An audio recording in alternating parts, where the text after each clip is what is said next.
Halo semuanya, balik lagi di Todopedia. Di video kali ini kita bakalan bahas saham Indofood CBP atau ICBP, sahamnya Indomie.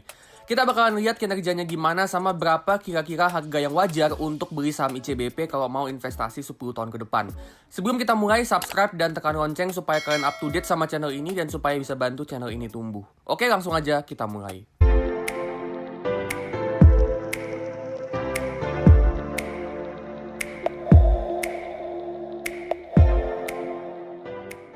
Pertama kita lihat market cap-nya ICBP itu ada di 99,7 triliun rupiah. Jadi termasuk saham big caps.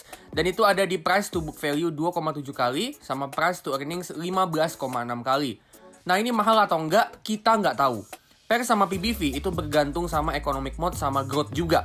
Makin kuat economic mode sama makin gede growth-nya, ya wajar kalau PER sama PBV-nya itu mahal. ICBP ini punya mode yang kuat ya dari brand Indomie. Tapi untuk growth-nya berapa, itu nanti kita akan lihat ya berapa growth-nya, sama nanti kita juga bakalan cari tahu berapa harga yang wajar untuk buy saham ICBP. Sekarang kita lihat revenue growth. Revenue ICBP selama 5 tahun terakhir itu tumbuh dengan rata-rata 10,6% per tahun.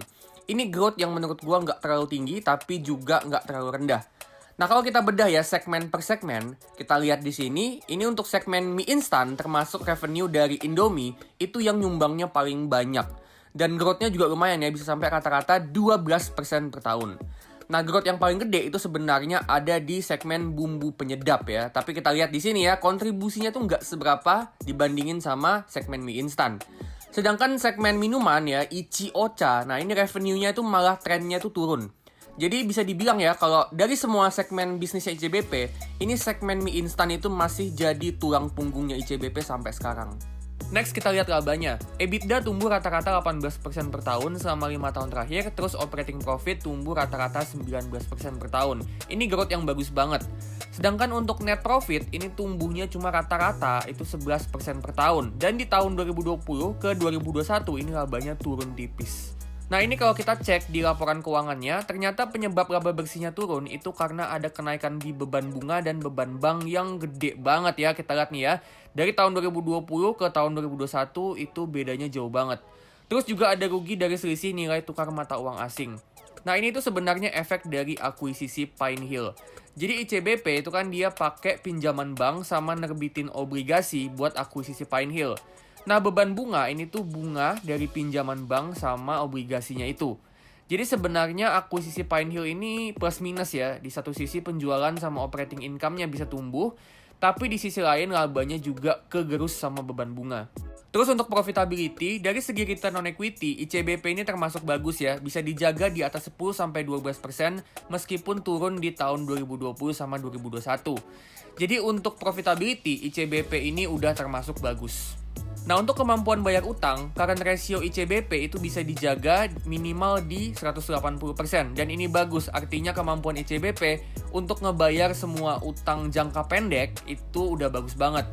Dan untuk liabilities to equity, ini naik drastis ya di tahun 2020. Karena itu tadi ada pinjaman untuk akuisisi Pine Hill. Dan kalau kita lihat balance sheet-nya, dari semua total liabilities-nya ICBP, itu lebih dari setengahnya bentuknya utang obligasi. Dan ini memang utang obligasi yang dipakai untuk akuisisi Pine Hill. Terus ke depannya gimana? Kalau menurut gua nasib ICBP ke depannya masih bakalan ditentukan dari penjualan mie instan sebagai yang nyumbang penjualan paling banyak. Jadi penjualannya Indomie, Sarimi, Popmie ini masih bakalan jadi penentu nasib ICBP ke depannya. ICBP sendiri juga masih mau terus ekspansi distribusi produk mie instan supaya Indomie ini makin banyak yang kenal, terutama di kalangan mancanegara. Penjualan dari Pine Hill juga pastinya bakalan ngebantu ICBP untuk tetap punya growth yang tinggi. Cuma ke depannya ya, kalau menurut gua beban bunga dari utang akuisisi Pine Hill ini bakalan juga jadi beban untuk profitability sama growth-nya ICBP ke depannya. Jadi plus minus ya, di satu sisi menurut gua growth-nya ini masih punya potensi, tapi di sisi lain juga bakalan dibebani sama beban bunganya. Sekarang kita bakalan hitung berapa harga yang wajar untuk beli saham ICBP kalau mau investasi di ICBP untuk 10 tahun ke depan. Caranya kita pakai metode discounted dividend, di mana kita bakalan hitung berapa potensi dividen sama capital gain yang bakalan kita dapat dari saham ICBP di masa depan sampai tahun ke-10 nanti. Buat kalian yang belum tahu metode discounted dividend, kalian bisa klik link video di kanan atas. Nah, kita kan nggak tahu ya berapa growth dari laba sama dividennya ICBP di masa depan. Jadi kita perlu buat asumsi. Di sini ada 3 asumsi, low case, middle case, sama high case. Low itu yang paling pesimis, dan high itu yang paling optimis. Nah, tadi kita dapat data operating profitnya ICBP itu tumbuh sampai 19% per tahun, terus net profitnya tumbuh 11% per tahun. Tapi yang perlu kita tahu ya, makin gede ukuran perusahaan, artinya growth-nya akan makin lambat. Terus ditambah labanya nih ya, yang kedepannya itu masih bakalan ditekan sama beban bunga dari utangnya. Nah, di sini gue akan pakai 3, 6, sama 9% EPS growth per tahun untuk 10 tahun ke depan. Terus untuk perkiraan price to earning di tahun 2032 atau sebutannya terminal price to earnings, kita akan pakai 15, 17, sama 19 kali. Ini agak tinggi ya karena ICBP ini punya economic mode yang kuat dari brand Indomie. Dan itu pertanda kalau ICBP ini susah untuk disaingi dan bisnisnya itu bakalan tahan lama banget. Terus untuk dividen payout ratio, ICBP ini beberapa tahun terakhir payout rasionya di kisaran 30-50%. Jadi kita pakai nilai tengahnya ya 40%. Terakhir, untuk return yang kita mau dari ICBP, kita mau return 13% per tahun dari saham ICBP. Ini agak tinggi ya, karena gue pertimbangin juga faktor utangnya yang gede. Jadi potensi resikonya ke depannya itu juga agak gede. Karena potensi resikonya gede, gue juga mau return yang gede. Oke, kita udah dapat semua asumsinya. Sekarang kita lihat ya, ICBP sekarang ada di harga 8.550. Dan harga wajarnya itu segini. Untuk low case, itu asumsi growth-nya 3%, itu ada di 4.760. Untuk middle case, itu ada di 6.680. Terus untuk high case, itu ada di 9.350. Jadi di harga yang sekarang ya, kalau kalian percaya ke depannya EPS ICBP itu bisa tumbuh rata-rata minimal 9% per tahun, berarti saham ICBP di harga sekarang itu bagus untuk investasi 10 tahun ke depan.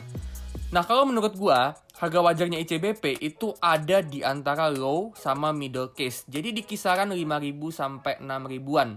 Jadi gua mau lebih konservatif ya, karena kedepannya labanya itu masih bakalan ditekan sama beban bunga dari utang akuisisi Pine Hill.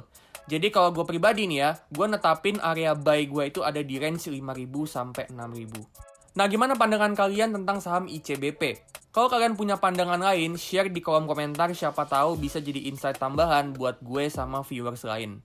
Oke, sekian dulu video untuk saham ICBP ya. Kalau kalian suka, like, comment, subscribe, dan tekan lonceng supaya kalian up to date sama channel ini dan supaya bisa bantu channel ini terus tumbuh. Disclaimer ya, ini bukan nasihat keuangan, tapi cuma analisa dan opini gue aja. Keputusan sepenuhnya di tangan kalian dan gue nggak tanggung jawab atas apapun bentuk kerugian. Oke, gue pamit dulu dan sampai ketemu di video selanjutnya.